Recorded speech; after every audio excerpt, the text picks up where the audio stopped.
Hi, I'm Julie Pugini, and I work at the Career and Transfer Center here at Schoolcraft College. Today I'd like to talk to you a little bit about interviewing. So you get that phone call, and your heart's racing, and you're thinking, what's going on?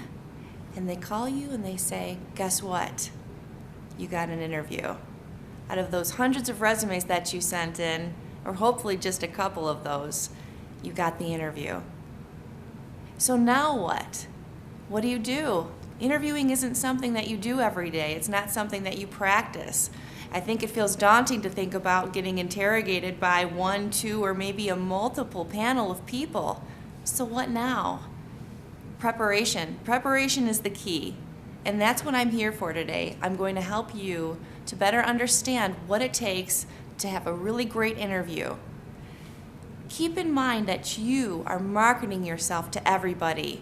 You are having to sell yourself. You have to sell what you have in relation to all those skills that you told them you had on your resume.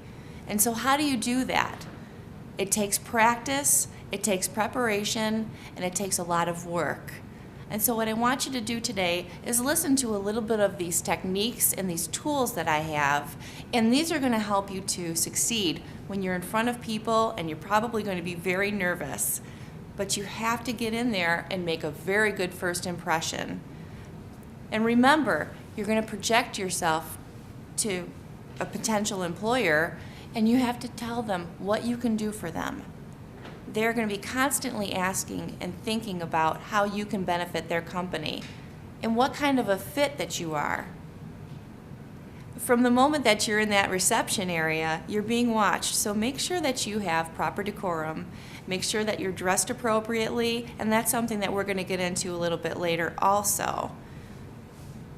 Make sure your cell phones are off. Make sure you're not texting anybody. Make sure the gum's out of the mouth. Make sure that everything that you do is saying, I can be a good employee.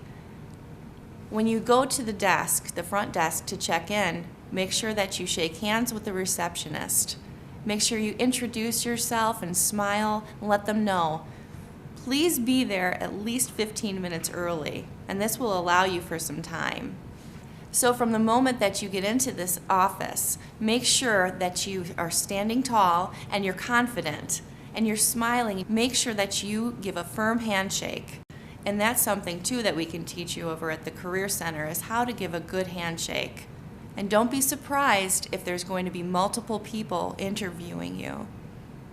I've had panels of interviews of 9 people before. I'm not saying that this would happen to you, but be prepared. It could be 1, it could be 2, it could be 10. Make sure that you also bring multiple copies of your resume, and you're handing them out to them as you greet each person, and smile and be confident in who you are. And when you're shaking hands with each person, introduce yourself to each person. And if you can, recite their name back. For instance, hi John, it's good to meet you, John.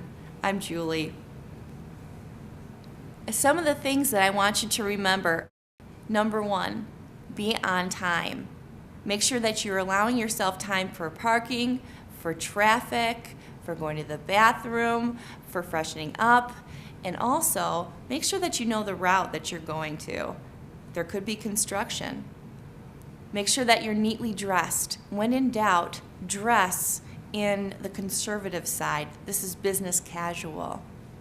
Make sure that you smile. Friendly people are always easier to like, and giving them that smile initially will put all the defenses down. It'll help you feel less nervous. And be informed about the company. Go to their website. Research the company. Make sure you know their products. Make sure you know what is up and coming. Research, research, research. This is going to help you to answer a lot of the questions and to determine, is this a place that you really want to work for? Make sure that you're enthusiastic, but not too talkative. Maintain good eye contact. This establishes a sense of trust, and it helps build rapport. Make sure that you're honest with every question that's asked to you, and make sure you're honest in your resume as well. Make sure you summarize your strengths to differentiate you from other candidates for the position. Always send a follow-up thank you email or a note as soon as you can. This is going to help the interviewer to understand your determination, your character, your thoughtfulness, and your conscientiousness. I also want you to remember that there are things not to do. When you go into an interview, make sure you're not leaning, make sure that you have good manners, that you're not too aggressive in your actions. Don't get too close to the interviewer. Leave a proximity of about 4 feet. And don't display nervous activity.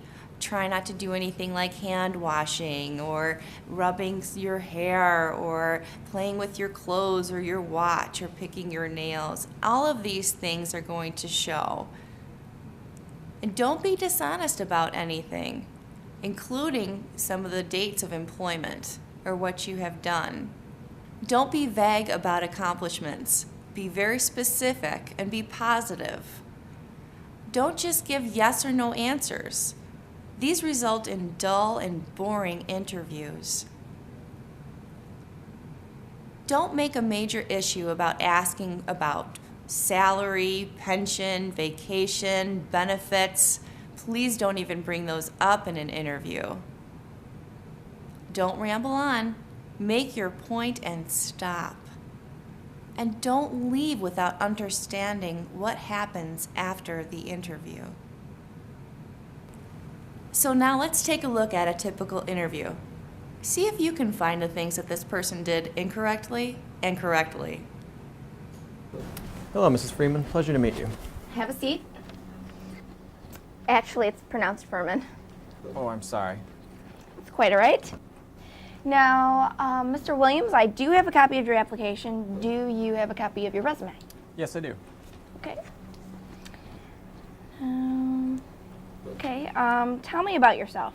Well, I've worked in customer service for 3 years. I didn't really care for my previous supervisor, and that's why I'm looking for a new job. He was completely incompetent. I need better benefits because my wife is expecting another child. I see. Well, our company has been in customer service for over 30 years. We have 40 offices in 15 states. And you said that it says here on your resume that you've worked in customer service. So why don't you give me an example of how you've dealt with difficult customers in the past? Well, this one time a disgruntled customer called about a lost Christmas order. I tried to calm her down by listening to her concerns and working with her to track the order. I took her phone number and gave her my name and told her that I would get back to her shortly with some answers. I tracked the order and called her back to let her know that we were sending her order overnight. I then invited the customer to call back and ask for me if she had any other concerns. So it's pretty obvious by this video that you could see he's chewing gum and he's giving personal information, asking about benefits, salary. Those are the things not to do.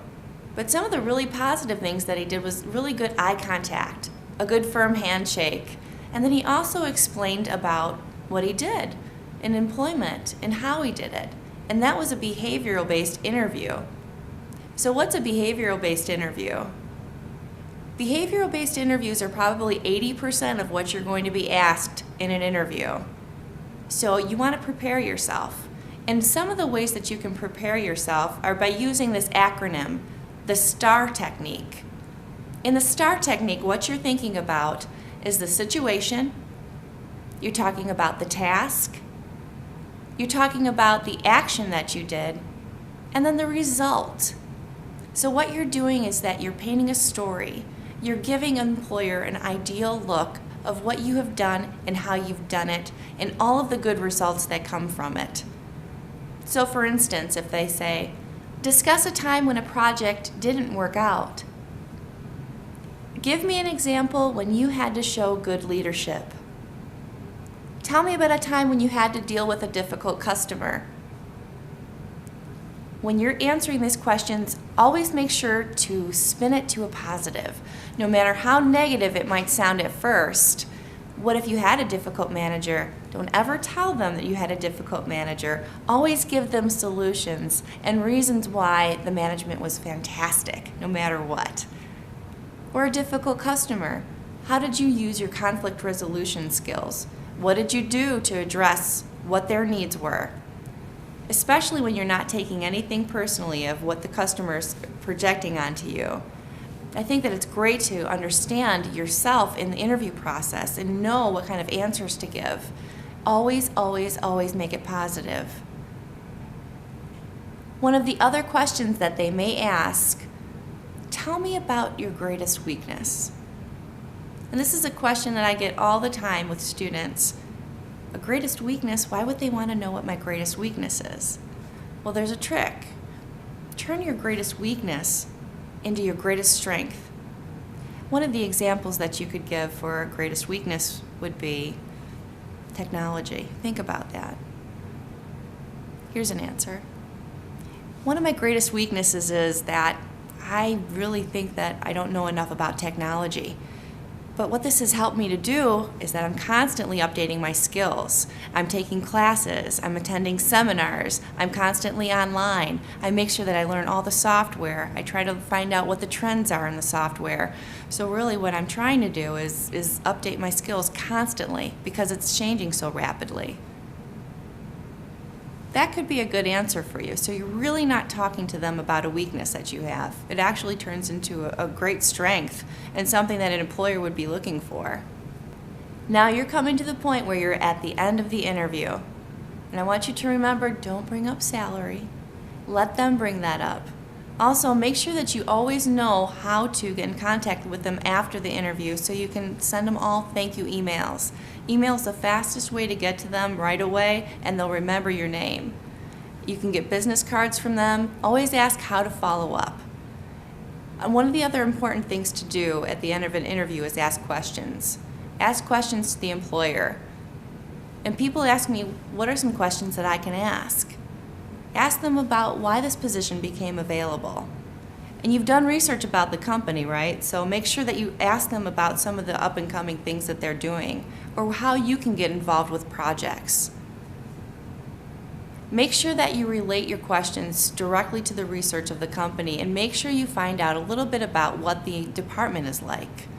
Now, what's it like to work for them? What's their ideal employee look like as well? So at the conclusion of the interview, everybody stands up and you give another firm handshake and you thank them for their time. If you need more help with your interviewing, please feel free to contact the Career and Transfer Center here at Schoolcraft College. We're located in McDowell, room 205, and our phone number is 734-462-4421. You can visit our website at www.schoolcraft.edu and go to the website Career and Transfer Center. At the Career and Transfer Center website, you can also link up to the Perfect Interview.